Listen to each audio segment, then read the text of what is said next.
Ooh, we got ourselves a finale here of The Legend of Zelda: A Link to the Past Vanilla. Welcome back. We just finished Ganon's castle, tower, whatever it's called in this game. But we have 3 heart pieces left to find, one of which I didn't know where it was, but I remember now. It's the Chris Houlihan room, or what I used to think led to it, because I think it actually does. I think it is one of the possible entrances where you could find the Chris Houlihan room, but it's not the easiest one. But in my mind, that's what I always refer to this place as, even though it's not. So yeah, clever grass here marking the way to the left, because we gotta go whistle past the graveyard, stepping on a crack. Mean Mother Hubbard's got a one-eyed jack. Some Tom Waits for you, there you go. Whistling past the graveyard. It's actually a really good song by him. I enjoy it. Get out of here, B. Nobody's got time. For you. Yeah, I don't need it. But right up here, this thing that confused me in my previous randomizer where the worlds were flipped. Because they edit the landscape in that thing. But this is the one, the last, I guess, good piece of heart, as you would call it, because the remaining 2 are RNG based. The shovel game and the treasure chest game. So it could be any duration of time before I find those. Here's to hoping we get good luck. Maybe we gotta go visit that lady, although she always says you're gonna have big trouble. I don't know. I think RNG needs to just be completely eliminated from games from now on, except for where it makes sense. And doesn't actually matter. But both of them are in the same location here in Kakariko, but in the Dark World. So this could either be a very short video, where I just cut to where I find the things, finally. Or it could be very long, where I cut nothing. No, that would be stupid. We'll see how it goes. The treasure chest one isn't as bad. Because you just dip in, pay the money, pick 2, and then leave. It could still take multiple tries, but... The shovel one is longer, though, because each round is like 30 seconds or something. So yeah, 30 rupees for crap, and our money back at least. Alright. This song, by the way, do they ever reuse it in any Zelda game? My only other guess would be A Link Between Worlds, but I don't know. I've never played that game. I've only watched pieces of it where this is not going well. I don't know, it could have been reused in some 2D Zelda games, for all I know. I haven't really played a lot of the 2D ones. This is really the big one. And then 4 Swords on the Game Boy Advance, which was also a remake of this. Alright, this is going poorly, but... I don't know. I still have that game, too. The 4 Swords thing. It's just you can't play it without a friend. There it is! Sweet! That wasn't so bad. We don't really cut any of that. I was talking the whole time anyway. So let's just go. Hopefully we get the same kind of luck with the shovel game. Whatever, enjoy yourself. Have a bow, or an arrow and a bomb, I mean. Now the shovel, I forget how much it costs, first of all. Not that it matters, I have like full rupees here. But it always kind of confused me. You would think it would be along this fence on this path up here, but it's actually down on the bottom. Very odd. But yeah, this is the one. Only in randomizers do they ensure that the second dig is always the treasure. Here, it's completely random. 80 rupees, too. We had better get our money back, at least. But yeah, this one I think I am gonna cut if I don't find it, because 30 seconds each time. Like I said, they just need to remove RNG for stuff like this forever from now on. That's why I don't play Pokemon and crap anymore. Even though I know you can manipulate that with, what is it, the IVs and the EVs and stuff. They've made that even easier these days, sort of. But it's just too much time, too much headache, just, yeah, no luck. There it is! Holy crap, finally! There you go, that's 100% A Link to the Past. Let's just go beat Ganon and call it the end. I don't even know what attempt number that was, to be honest with you. I've just kind of been pressing the buttons and zoning out.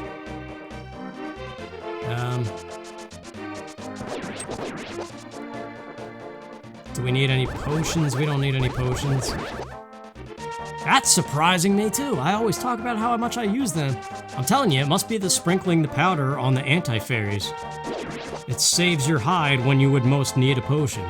And as a kid, I didn't know that. Actually, the faster way to do this would have been to warp to the light world and then just go to Hyrule Castle, because it forces you to the pyramid. As soon as you go under the bridge downtown. Or whatever. Whenever we're here, it doesn't matter. Let's do it. There's no reason to lose here. Oh, well. I would like my heart back, please. Thank you. Could have gone and got the fairy.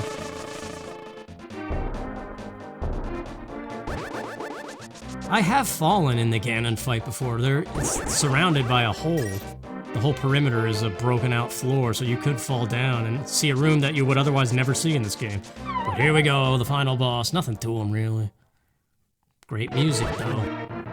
I never imagined a boy like you could give me so much trouble. It's unbelievable that you defeated my alter ego Ganon, the Dark Wizard, twice. But I will never give you the Triforce. I will destroy you and make my wish to conquer both light and dark worlds. Yeah, we'll just see about that, pal. I always liked how you could get your first hit on him as soon as before the fight even starts, before he speaks. And this, I've got the potions. I always just get in the hits and stomach it all. I don't know, is it number of hits before he triggers his next phase? Yeah, he's got to break all the floor. That's right, he doesn't have it broken at first. Uh-oh. It's okay, we got the fairy still, too. It feels stupid to use a blue potion when I haven't used any magic yet.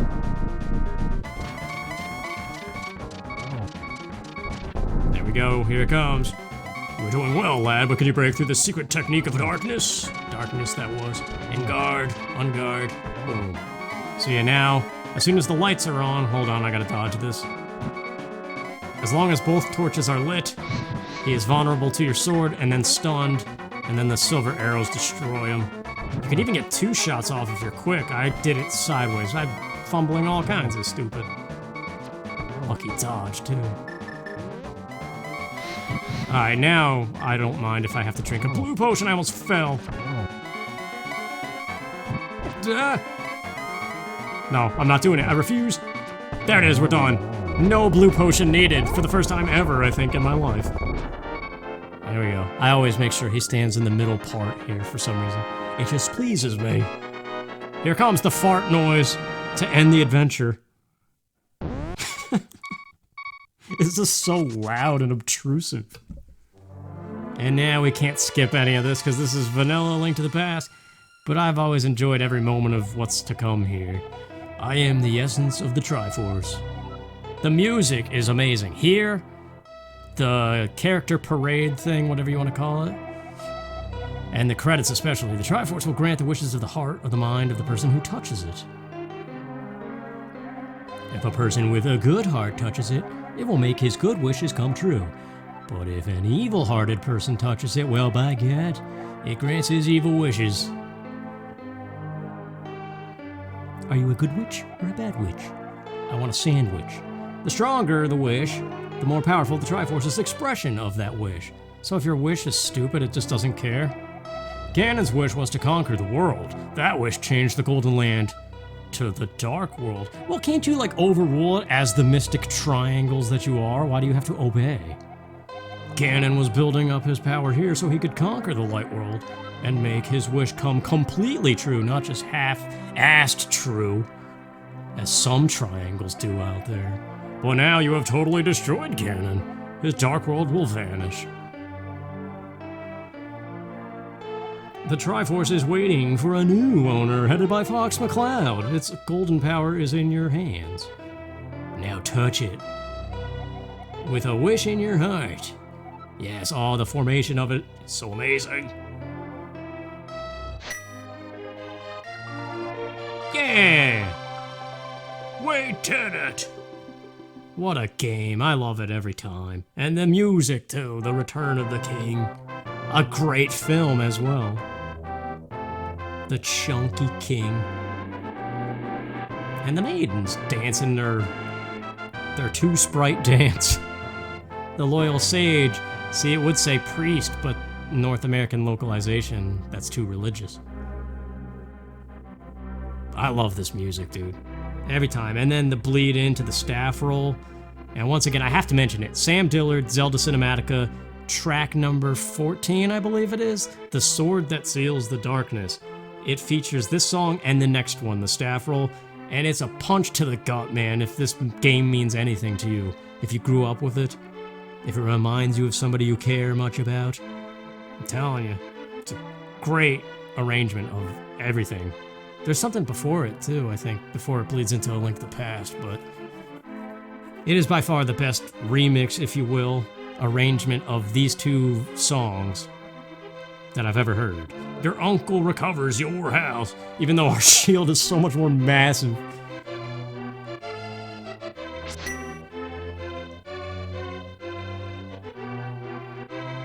Yeah, I just like the end of Nintendo Adventures. The credits music is always amazing.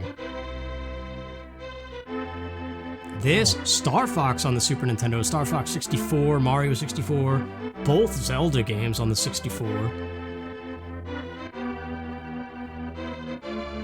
I mean, Zelda games especially, though, their credits music is always outstanding. That's why years later, when you hear it again or hear a really great orchestral arrangement or something, it always stabs you in the gut or the heart or wherever feelings generate from. I don't know, maybe that's kind of like a fruity thing to say. But it's true, I don't think it is. See, Venus, the Queen of Fairies. Everybody else, nobody cares. I'm telling you, the one is called Helga, though. In my mind, she's Helga. The Dwarven Swordsmiths, yeah, I love those guys.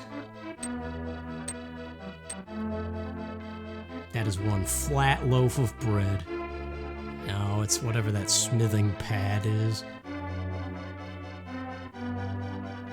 The bug-catching kid, I think his name is something different, too. Can't remember. Maybe I'm thinking of just what they call him in a randomizer.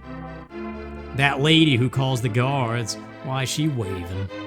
Well, she didn't know. The lost old man, still lost. What good it did taking him back to his cave. He's supposed to have a daughter, too. She's never revealed. No, she's one of the maidens, that's right. I almost said something. Well, I did say something stupid, but luckily I caught it. Doesn't heal the damage that was done.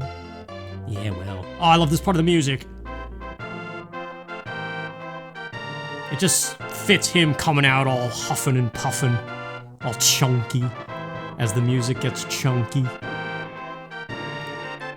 And the swordless, shieldless Link jog, and the off-center Master Sword.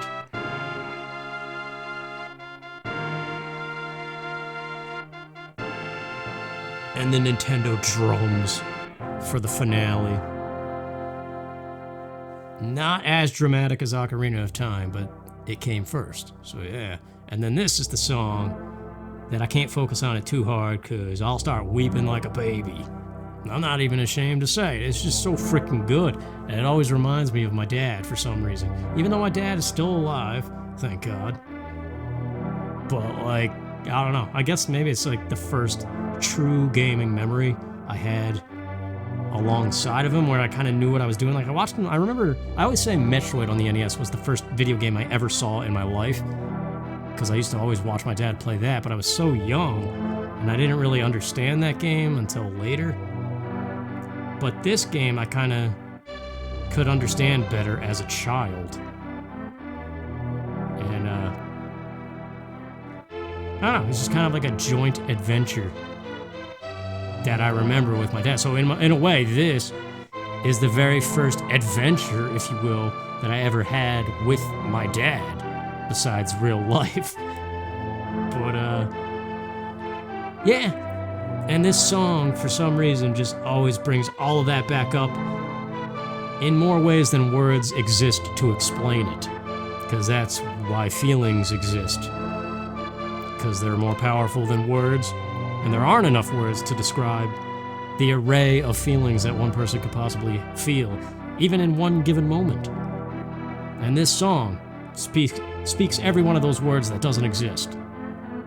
So there you go. Pat myself on the back for that one, because that was a great description in my opinion. And I love this, the slow climb of the music. And then as soon as the music composer, Koji Kondo, comes on screen, it bleeds into the Zelda theme. That's just always an awesome moment.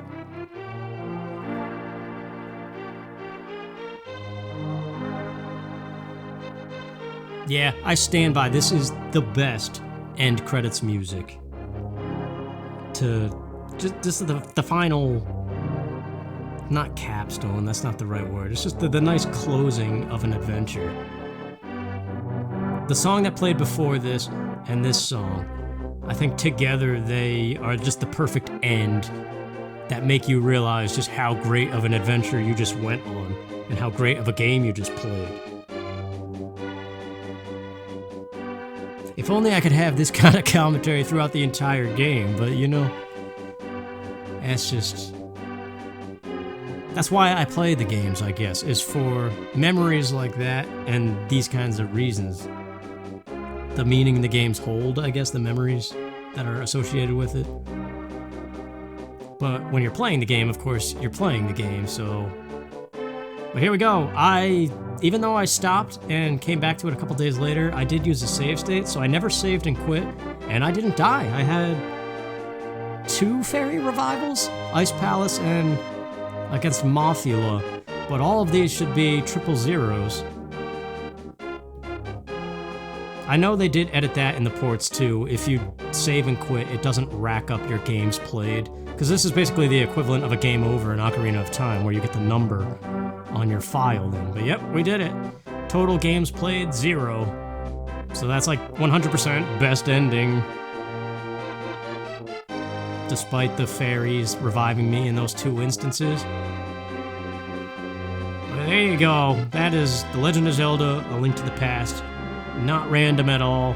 Just the great game that it is. And I apologize that some of the parts were kind of dark or whatever, but thanks for watching, and I'll see you sometime in the future. Take care.